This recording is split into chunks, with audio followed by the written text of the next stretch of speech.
আগে একটা চিঠি পাওয়ার জন্য যে অপেক্ষাটা করতো ভালোবাসার মানুষে, স্বামীর চিঠি পাওয়ার পরে স্ত্রী সেই চিঠির মধ্যে ঘ্রাণ শুকে দেখতো স্বামীর হাতের ঘ্রাণ পাওয়া যায় কিনা। ভালোবাসার এমন পর্যায়ে ছিল। আজকে সেই প্রবাসী দেশে আসলে অনেক সময় এলাকার মানুষেরও খবর থাকে না। 3 দিন পরে রাস্তায় দেখলে জিজ্ঞেস করে, কিরে কখন আসছস তুই, কয়দিন থাকবি, শেষ। আমি বলতে চাচ্ছি কি, পৃথিবী যত আমাদের জন্য সহজ হয়ে যাচ্ছে, আমরা কেমন জানি তত স্বার্থপর হয়ে যাচ্ছি।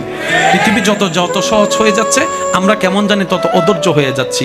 আগে একটা চিঠির জন্য 2 মাস অপেক্ষা করত, আর এখন একটা কল দেওয়ার পর রিসিভ না করলে দ্বিতীয় কলের মধ্যে তাকে বকা দেওয়া শুরু করে দেয়।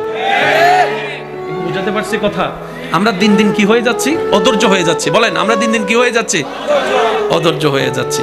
মনে রাখবেন ভাইয়েরা, আল্লাহ তাআলা ইসলামকে এমন ভাবে সাজিয়েছেন যেখানে সর্বপ্রশ্নের উত্তর কল্যাণময় নিয়ামত আল্লাহ দান করে দিয়েছেন। চিৎকার দিয়ে বলেন না সুবহানাল্লাহ।